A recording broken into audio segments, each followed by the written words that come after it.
Assalamualaikum warahmatullahi wabarakatuh. Apa kabar anak-anak ibu semua? Semoga kita dalam keadaan sehat dan juga bahagia. Nah, hari ini kita akan belajar tentang rasio. Apa itu rasio? Ada yang pernah dengar tentang rasio? Ya, rasio disebut juga sebagai perbandingan. Nah, untuk mengetahui lebih jelasnya, coba perhatikan pernyataan berikut ini. Di suatu kelas, khususnya di kelas 7, terdapat siswa laki-laki sebanyak 12 orang. Lalu, siswa perempuan di kelas tersebut ada 9 orang, sehingga total seluruh siswa adalah 21 orang. Nah, sekarang ibu bertanya, berapakah perbandingan banyak siswa laki-laki dengan banyak siswa perempuan yang ada di kelas tersebut? Ya, banyak perbandingan siswa laki-laki dengan siswa perempuan adalah 12:9. Kenapa? Karena tadi jumlah siswa laki-laki di kelas tersebut adalah 12 orang, sedangkan siswa perempuannya ada 9 orang. Jadi perbandingannya adalah 12:9. Gimana? Sudah mulai paham tentang rasio? Nah, untuk lebih jelasnya, coba perhatikan video berikut ini. Halo sobat pelajar, jumpa lagi di Ruang Belajar Channel. Nah, kali ini kakak akan membahas tentang satu materi dalam matematika, yaitu perbandingan. Nah, materi perbandingan ini adalah salah satu materi di matematika yang paling sering diterapkan di kehidupan nyata. Oleh karena itu, kakak akan memulai dengan sebuah contoh soal. Misalnya yaitu umur Andi adalah 15 tahun, sedangkan umur Budi adalah 20 tahun. Nah, berapakah perbandingan umur Andi dengan Budi? Nah, sebelum kita jawab soal tersebut, pertama-tama kita harus tahu dulu apa sih yang dimaksud dengan perbandingan. Nah, perbandingan adalah proses membandingkan nilai atau besaran dari dua hal atau lebih yang sejenis dan dinyatakan dalam bentuk yang paling kecil atau paling sederhana. Jadi, yang kita bandingkan itu adalah nilai dari dua hal atau lebih yang sejenis.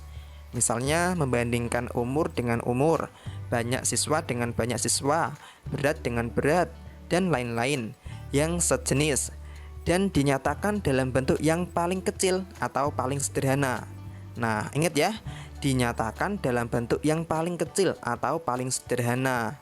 Jadi, kalau nanti nilainya masih bisa diperkecil, maka harus kita perkecil terlebih dahulu. Nah, untuk penulisan perbandingan itu sendiri, bentuknya seperti ini. Misal kita mau membandingkan A dengan B, berarti A, kemudian titik 2, kemudian B. Nah, ini dibacanya A banding B. Atau boleh juga dituliskan dengan A per B. Nah, seperti ini juga boleh. Sama saja. Oke, biar jelas, sekarang kita praktekkan ke contoh soalnya. Nah, di sini yang dibandingkan adalah umur Andi dengan umur Budi. Berarti kita tulis Andi banding Budi. Nah, Andi umurnya kan 15, berarti kita tulis 15 banding umurnya Budi, yaitu 20. 15 banding 20. Nah, sobat pelajar, ingat, perbandingan itu penulisannya harus dalam bentuk yang paling sederhana. Nah, di sini kalau kita perhatikan 15 dan 20 itu kan masih bisa disederhanakan, ya kan? Nah, kalau gitu harus kita sederhanakan terlebih dahulu. Caranya gimana, Kak? Cara menyederhanakannya sama dengan menyederhanakan pecahan, yaitu bisa dengan menentukan FPB-nya terlebih dahulu. Nah, terkait cara menyederhanakan ini, kakak udah buatkan video pembahasannya. Silahkan sobat pelajar tonton videonya, linknya udah kakak taruh di dalam deskripsi video ini. Oke, sekarang kita sederhanakan dengan cara menentukan FPB-nya lebih dulu. Nah, kita bisa pakai cara pohon faktor. 15 dibagi 2 nggak bisa, dibagi 3 bisa, 15 dibagi 3 sama dengan 5. 5 udah bilangan prima, berarti kita stop pemfaktorannya. Kemudian yang 20. 20 dibagi 2 dapat 10, 10 dibagi 2 dapat 5. 5 udah bilangan prima, berarti kita stop. Nah, sekarang kita tuliskan faktorisasinya. 15 itu sama dengan 3 dikali 5. 20 itu sama dengan 2 pangkat 2 dikali 5. Nah, ingat kan? FPB itu pilih angka yang sama, yang kecil.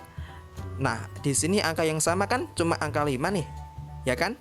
Nah, berarti FPB-nya adalah 5. Nah, sekarang hasil FPB ini, yaitu 5 tadi, kita gunakan untuk membagi perbandingannya, yaitu 15 dan 20 ini. Oke, sekarang kita bagikan. 15 dibagi 5 dapat 3, 20 dibagi 5 dapat 4.